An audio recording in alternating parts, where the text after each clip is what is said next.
Olá pessoal, eu sou a professora Ana Paula e agora a gente vai continuar falando sobre teoria de conjuntos, ok? Bom, no nosso primeiro vídeo a gente definiu o que era conjunto, definiu o que era elemento e agora a gente vai começar falando sobre relação de pertinência, que é o quê? É uma relação que a gente estabelece entre o conjunto e o próprio elemento. Então, o que é a relação de pertinência? Eu vou pegar esse elemento, esse objeto que está no conjunto ou não, e vou dizer se ele está no conjunto ou não. Para a gente dizer que um elemento pertence ao conjunto, a gente usa o símbolo de pertence, que é esse daqui, ok? E para a gente dizer que um elemento não está no conjunto, a gente utiliza esse símbolo aqui, que é o de não pertence. Bom, vamos fazer um exemplo então, ó. Considera o conjunto A como sendo o conjunto das vogais A, E, I, O e U. Então, o que a gente pode tirar disso? Ó, que o elemento A, ele pertence ao conjunto. Por quê? Porque ele faz parte dos elementos que estão aqui no conjunto. Por outro lado, a letra B, que não é uma vogal, ela não pertence a esse conjunto A. Então, essa relação de pertinência, ela vai afirmar para a gente se um elemento dado pertence ou não pertence a um determinado conjunto, ok? A gente tem alguns conjuntos especiais que estão associados à teoria dos conjuntos. O primeiro deles é o conjunto unitário. O que é um conjunto unitário? É qualquer conjunto que possui apenas um elemento. Então, por exemplo, eu posso considerar um conjunto V formado apenas pela letra A.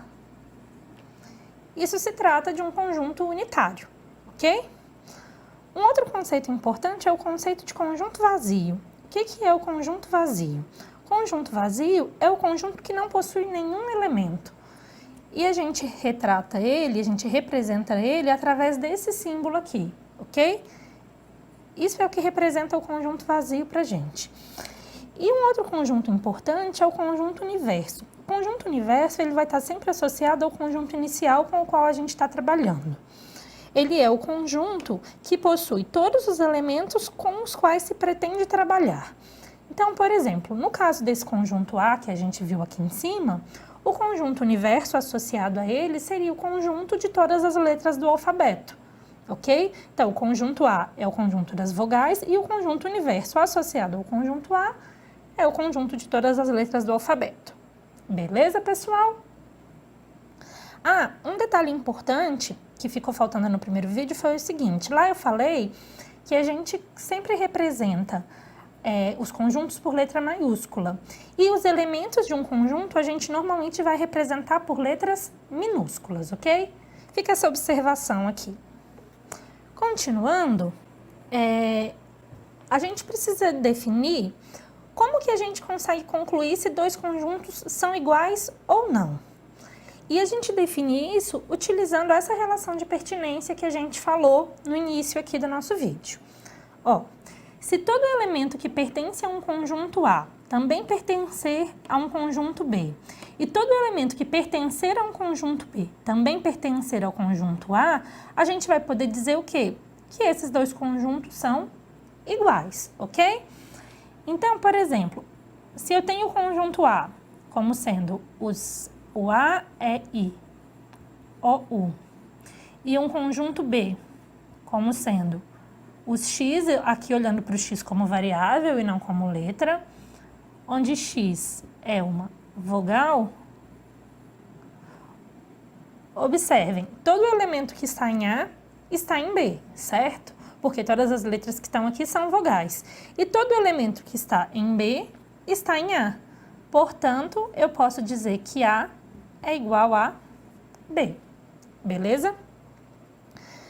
Tá, mas e se, por exemplo, ao invés de eu ter esse conjunto B aqui, eu tivesse A, E, I, O, U, K. Todo elemento que está em A está em B. Mas existe um elemento que está em B, que é o K, que não está em A.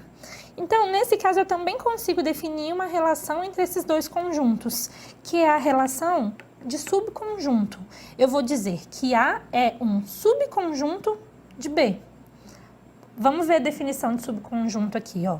É quando todo elemento de um conjunto A também pertence a um conjunto B.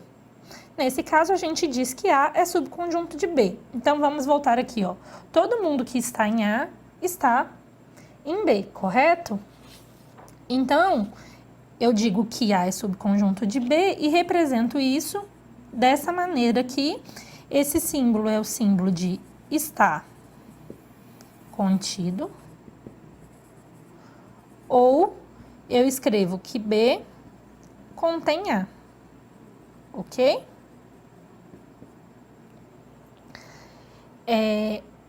Mas, da mesma forma como a gente tem o não pertence quando a gente fala de pertinência, a gente também tem o não está contido ou o não contém. De que maneira isso acontece? Se existe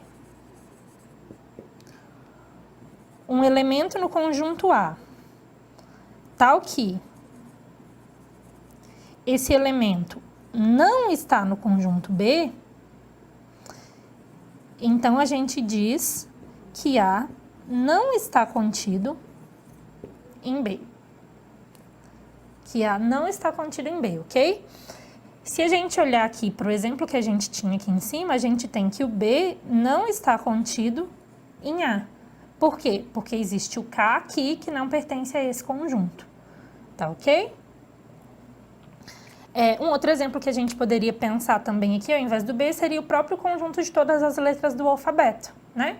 O A, ele vai estar contido no conjunto de todas as letras do alfabeto. Mas o conjunto de todas as letras do alfabeto não está contido em A. Por quê? Porque existem letras lá que não são vogais, como, por exemplo, o B. Tá ok? Por hoje é isso, então, pessoal. Espero que tenha esclarecido algumas dúvidas de vocês aí. Se você gostou do vídeo, curte aqui e um grande abraço para vocês. Tchau, tchau!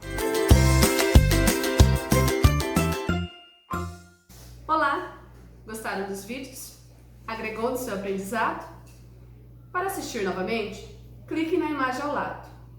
Agora, se você quiser dar continuidade nos seus estudos, clique na imagem ao lado.